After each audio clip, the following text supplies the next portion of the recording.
Hi, this is Ron Zambrano. I'm the Employment Law Chair here at West Coast Trial Lawyers.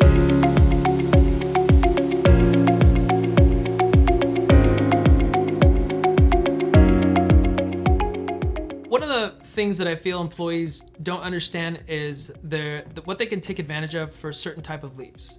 So there's medical leaves, and under that there's pregnancy leaves, and you can actually take leaves for people that you have to care for that are sick.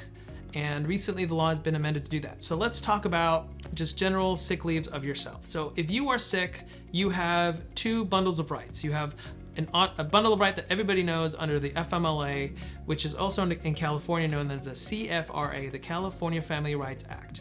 And that's if you worked 1 year, if you've had 1,250 hours, you get 12 weeks of protected leave for your own health condition, right? So you're sick for those 12 weeks, you're out. When you come back, your job's protected, fantastic. You can also take that same amount of time off to take care of someone very, very close to you. Now, that is a very specific category. It's very, very specific to the CFRA, the California version of this 12-week leave. So it was recently amended, so you can also take time off not just for your kids, but also for your grandkids, for your nieces, for your uncles. So for instance, I work a lot. My mom doesn't work that much. She can take time off to take care of my kids. Before, 2 years ago, that couldn't happen. That wasn't a protected leave. Now it is a protected leave. So that's very, very important. If you have to take a leave for someone close to you, call us up and you will find out whether or not that is a protected leave that you have to be able to take in order to get your job back and also take care of your loved one. This is a very, very huge, huge expansion of the law that I believe most people don't know about but should take advantage of. Now, the other leave, pregnancy leave. Pregnancy leave, there's such a common misconception despite all of our efforts here at West Coast to tell people you have two separate, very long leaves if you need one for your pregnancy. One is 4 months. 4 months automatic if you are pregnant. That's it. There's no requirement to work for a year or work a certain number of hours within that year. You are entitled, if you are pregnant, to 4 months off the minute you ask for it, okay? So it's very common. A lot of people are waiting to get pregnant later. A lot of people are getting more risky pregnancies, or they're pregnant and they end up being high risk. You can say, you know what? I'm starting my leave now and my 4 months starts tomorrow. Well, guess what? Your 4 months starts tomorrow. If you haven't given birth in 4 months because it was that early, now you can ask for your leave under the FMLA, or what we call here in California, the California Family Rights Act. You can stack 4 months with your 12 weeks. I'm gonna repeat that.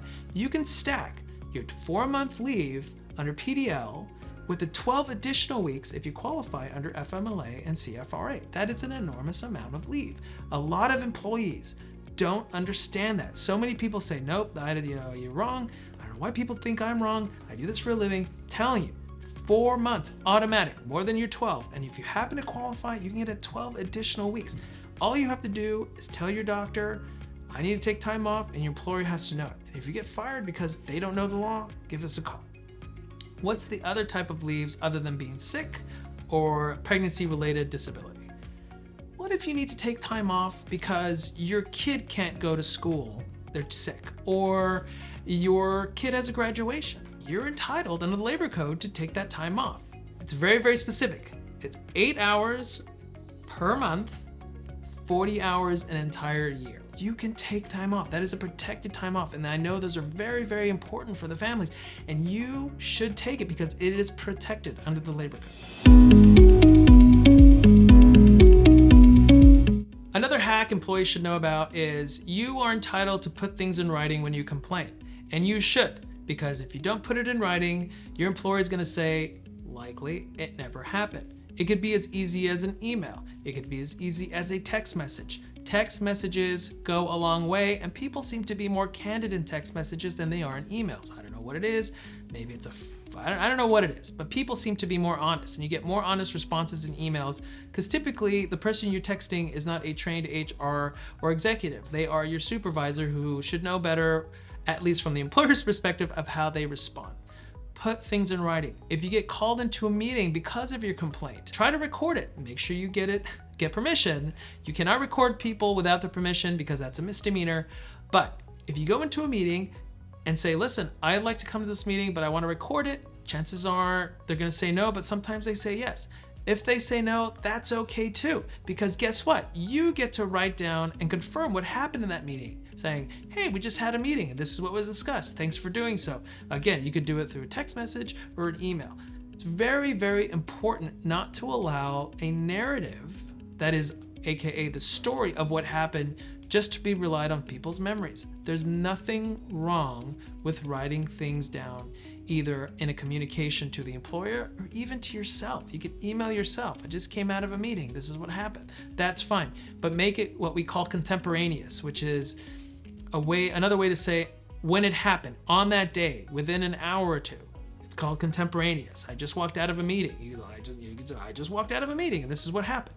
Do that. So important. So that later on, if things go south, and hopefully it doesn't, but if things go south, you have evidence of your complaints. You have evidence of these meetings. You have evidence of what people say and what they didn't say in these meetings. So please, write things down. It takes no effort. It's something we all do anyway on our phones, and this way it protects you.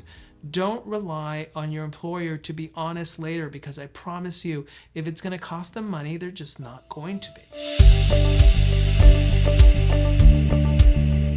Your employer doesn't have to tell you why you are fired.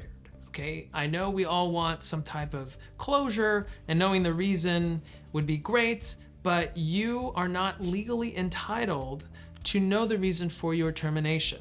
You can guess, you can speculate, you can put pieces together and come up with something, but you can't call or demand that people tell you why you were fired.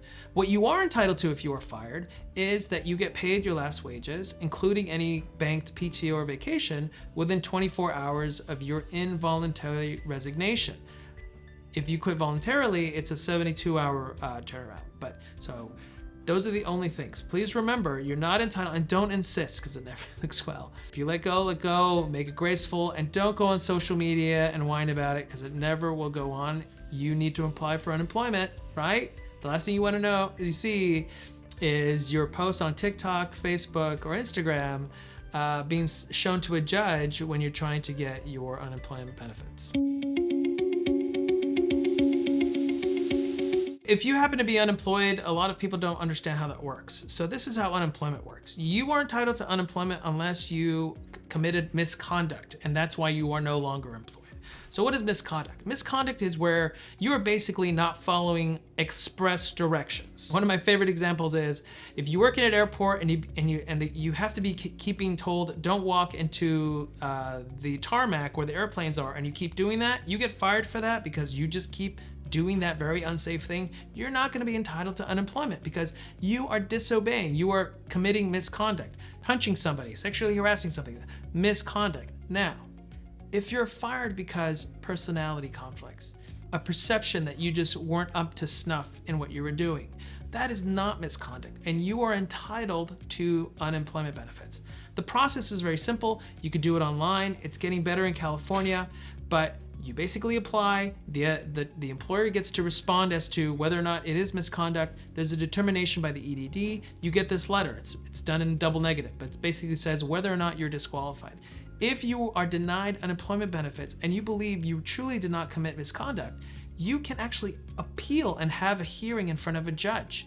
Now, the judges typically at the ED are very employee friendly, and if you come off anyway a decent person, you can actually explain your case in front of a judge with, if you have evidence, you can, and they're very, very, very employee friendly. They'll let you talk. I don't recommend getting an attorney because that kind of turns people off, especially the judges. But if you truly believe it's a wrong decision, appeal and do it timely. You have 30 days. If you're not timely, typically you are, as they say, SOL, out of luck. But yes, that's how unemployment works. Thanks for watching. Like, comment, subscribe, and hit the bell in order to get more notifications.